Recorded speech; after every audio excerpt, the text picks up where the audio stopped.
उदालगुरि जिल्ला डिमाकुसि हालामनि सिङाव थानाय बाइक आरो स्कुटी सालायनो मोजां मोनग्रा रायजो राजाफोरनि थाखाय मोनसे गोजोनथाव खौरां।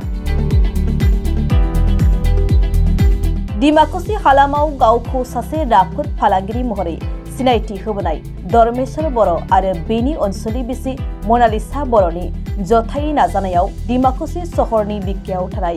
स्टेट बैंक अफ इन्डियानि साखाथियाव दिनै मोनसे गाबगोनां हाबाफारिनि गेजेरजों एडीएमएस कम्पानिनि इलेक्ट्रिक बाइक आरो स्कुटीनि गंसे निक्सी एन्टारप्राइज मुंनि गारि डिलार बेखेवनाय जायो।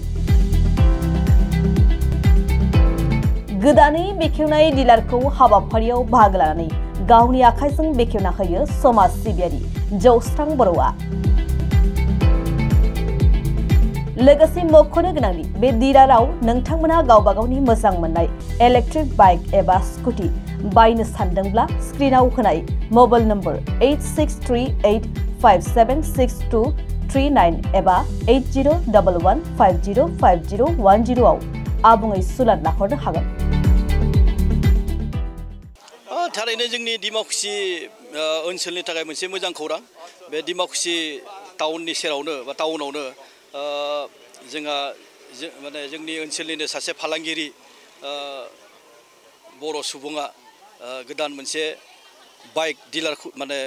बेखेवदों आरो बे बेखेवनाय हाबाफारिखौ आंनि आखाइजों गथायनायखाय आं थारैनो गोजोननाय मोनदों आरो बिथांखौ आं साबायखर बावदों। लोगोसे फैबाय थानाय बिथांनि जिथु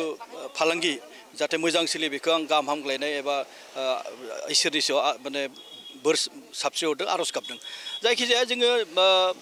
बाइक डिलार होनोब्ला बुङोब्ला जोङो सरासनस्रा जिथु बाइक थावजों सालायनाय बे नङा, बियो नैबे जाबाय टटेलि जिथुनिखि दानि तारिखाव जोंनो गोनांथि बुहुमखौ जुदि जोङो सेभ खालामनांगौब्ला जिथुनिखि आबहावा जों माने गुबुंले जालांदों, आबहावाया पलुसन जालांदों, माने ग्लबेल वार्मिंआ जेरैबायदि बारायलांदों बेखौ बाङाइ खालामनो बा मिनिमाइज खालामनोब्ला जोङो मोनफ्रोमबो दिखावनो नोजोर होनांगोन आरो गावबा गाव माने सिनसियार जानांगोन आरो बाहायनांगोन। दा बे माने बिथिङाव नैबे स्टेट गभर्नमेन्ट बा सेन्ट्रेल गभर्नमेन्टआ जिथु डिसिसन लादों आरो बे डिसिसन लानाय हिसाबै कम्पानिफ्रा थावनि अनगा बेटारि बा इलेक्ट्रिफिकेसन माने खालामगासिनो दङ आरो बिनिनो नैबे एडीएमएस मोनसे कम्पानिया मोजां बाइक दिहुनदों बायदिसिना डिजाइननि आरो बेखौ बे डिमाकुसियावबो दिनै डिलार खुलिबाय। आं आसा फारिदों बेबायदि साफ्रोमबो जुदि बाहायोबा निस्सयकै जिथुनिखि बाइकनि गेजेरजों बा भेहिकेलनि गेजेरजों जिथु धुङा ओंखारो कार्बन डाइ मन'अक्साइड बियो जोंनि माबानिफ्राय खमिगोन, आबहावाया माने गुबुंलेनिफ्राय एसे बासिगोन। दा बेफोरखौ जोङो सांग्रां जानांगोन आरो बेफोरनिफ्राय निस्सयकै जोङो दायो बिदुङा गोबां जालांबाय थानाय बेफोरनिफ्राय एसेबाबो माने रेहाय मोनगोन जोङो। रायजो राजाखौ आं बेखौनो खावलायनो सानो जे साफ्रोमबो आं दहायबो बुंदों जे मोनफ्रोमबो बिथिङावनो जों सांग्रां जानांगोन। जिहेतु गरमनि समाव गरम, अखा हानायनि समाव अखा गारनो रोङि बे मोनसे इनबेलेन्स जिथु वेदार जालांदों बेखौ जुदि जोङो बेलेन्सआव लाबोफिननांगौब्ला नैबेबायदि मोनसे आयदायाव जोङो बाहागो लानांगोन आरो बे आयदानि बाहागो लानाय जाहोनानो लामायानो जाबाय गावनि थावजों सालायनाय बाइकखौ नैबिदि मोनसे इलेक्ट्रिफिकेसनजों माने सलायोबा निस्सयकै थावाबो खमिगोन आरो लोगोसे रांखान्थि बेलायावबो माने बहुत सेफ जागोन। मानो होनब्ला बिथांमोना जेरैबायदि कम्पानिया दिनै मोनसे ब्रिफिं होदों, मोनसे फोरमायदों जे थावजों माने लिटारसे जेरैबायदि दानि तारिखाव 100 जाफ्रामबाय, खिन्थु नोङो 10 थाखा 15 थाखा जाबाय कारेन्टनि चार्ज आरो बायदि फिसा मिनिमास मोनसे खरस दङ। बेखौ नायोब्ला 90% इक'नमिकलि नों सेफ जागासिनो दङ। दा बे हिसाबै जोङो बे बेलायावबो माने बहुत मोनसे रैखा मोनगोन। মই মনালিছা, মই ডিমাকুছিৰ বাসিন্দা। মই ইয়াত নিক্সি এণ্টাৰপ্ৰাইজ বুলি এখন ইলেক্ট্ৰিক বাইকৰ ডিলাৰ খুলিছোঁ ডিমাকুছিত। আৰু ৰাইজে ইয়াৰ যিখিনি সুবিধা নিশ্চয় মানে গ্ৰহণ কৰিব। এই নিক্সি এণ্টাৰপ্ৰাইজ যিটো ডিলাৰ, এই ডিলাৰৰ পৰা ৰাইজে খুব সম্ভৱ বহুতখিনিয়ে মানে সুবিধা গ্ৰহণ কৰিব পাৰিব। কাৰণ বৰ্তমানৰ যিটো আমাৰ পেট্ৰল বা ডিজেলৰ যিটো দাম, সেই দামটো চাই ইলেক্ট্ৰিক বাইকটো বা স্কুটি এখন যদি ঘৰত চলায় বহুতখিনিয়ে মানে খৰচ কম, লগতে সুবিধাজনকো। কাৰণ কিয়নো এখন স্কুটি বা এখন বাইক চলালে দিনটোৰ যিটো খৰচ সেই খৰচটো চালে বছৰৰ যিটো খৰচ সেইটো বহুতখিনি কমি যায়। কাৰণ কিয়নো এখন ইলেক্ট্ৰিক বাইক বা স্কুটি চলা মানে 15 মিনিটত মানে বেটাৰী চাৰ্জ কৰি পিনি দিনটো চলাব পাৰে কিন্তু 1 লিটাৰ তেলেৰে বা স্কুটি এখন চলাবলৈ যিটো পেট্ৰল ডিজেলৰ যিটো স্কুটি সেই স্কুটিখন চলাবলৈ হ'লে 100 টকা বা 200 টকা দিনটোৰ কাৰণে আমাক লাগে সেই হিচাপত চালে এইটো বহুতেই সহজলভ্য মানে সোনকালে সহজতে পোৱা মানে পাব পাৰি আৰু এইখিনিকে সুবিধা যে ৰাইজে গ্ৰহণ কৰে তাৰ কাৰণে সকলোকে ইয়ালৈ নিমন্ত্ৰণ জনাইছো নমস্কাৰ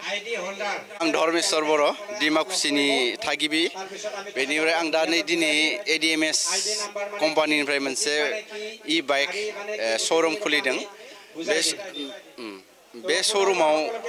आंनि बे बाइकखौ जायफोरा लागोन बहुत सुबिदा दङ आरो आं सान्दों साननैसोनि उनाव माने फाइनेन्सआवबो होनाय सुबिदाखौ माने रायजोनि सुबिदा खालामना होनो हागोन होननानै आं जेनेबा आखा खालामबाय थादों मास मोनसेनि गेजेराव आरो जायफोरा केस लानो हायो बिथांमोननि थाखायथ' खनसेयावनो मोजां आरो बिथांमोना ओरैबायदि माने खरसा खमाव सालायनायनि गारिखौ सालायनो हायो जेन माने 2 घन्टा 3 घन्टा चार्ज होबाला 100 किलोमिटार 150 किलोमिटार बे गारिखौ लानानै सालायनो हायो आरो आगोल जितु गारि मानसिफ्रा सालायोमोन स्कुटि बे स्कुटिखौ सालायोमोन मानसिया 100 किलोमिटार 200 किलोमिटार सालायनो गोनां जायोबोला 200-300 टाकानि थाव सोनानै मानसिया सालायनो गोनां जायो बेयाव मानसिया एसे खस्थ' मोनोमोन दा आं नैबे जितु गारि डिलार श'रुम खुलिदो बेटारिनि बेयाव मानसिफ्रा बहुत खम खरसावनो माने सोलिनो हागोन आरो बिखेखै दा जोंनि गामि ओनसोलाव निफ्राय गथ'फोर स्कुलाव लाबोनाय मानायखै बर' हिन्जावफोरनि सायाव आं फंनैसो खोथा बुंनो नागिरो जायफोरा साइकेलाव लाबोनानै गोसोआव सानदोंमोन आंबो गारि मोननाय बा गथ'खौ एसे माने खम समायाव गथ'खौ स्कुलाव लांलाय लाबोलाय खालामनो खम खरसायाव लांलाय लाबोनो हागोन दा नैबे आंनि जितु श'रुम बे श'रुमनिफ्राय बाइक बा स्कुटिखौ लायोबोला माने इजिलि माने स्कुलाव गथ'फोरखौ लांलाय लाबोलाय खालामनो हागोन आरो जेनेबा आं बिनि थाखाय आं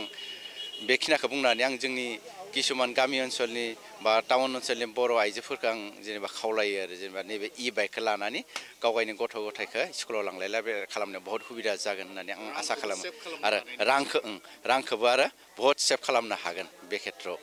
बिदि आरो बेनि थाखाय आं बेखिनिखौ बुंनानै आंनि बुंनायखौ दोनथ'बाय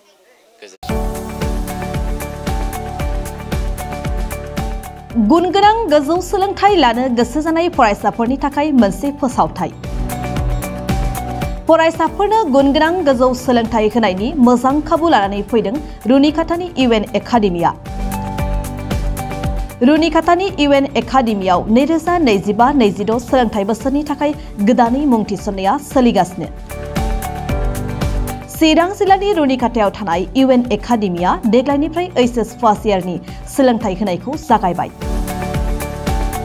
बे एकाडेमियाव आर्ट्स स्ट्रीमाव 11 थाखो एबा HS फार्स्ट इयारनि गोदानै मुं थिसननाया दासान्दि सोलिगासिनो दं रोंगौथि गोनां फोरोंगिरिनि फोरोंथाइ होनाय आरो सोलोंथाइनि गासै गोनां खाबुफोर थानाय बे एकाडेमियाव गुन गोनां सोलोंथाइ होनायजों लोगोसे हौवासा आरो हिन्जावसाफोरनि थानायनि थाखाय आलादा आलादायै साखोन सिखोनै हस्टेलनि खाबु दं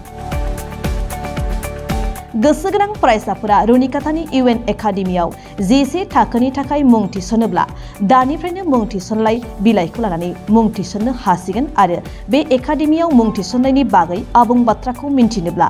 9706177397 नङाब्ला 9101444619 मबाइल नम्बराव थोंजों फोनांजाब खालामनो हागोन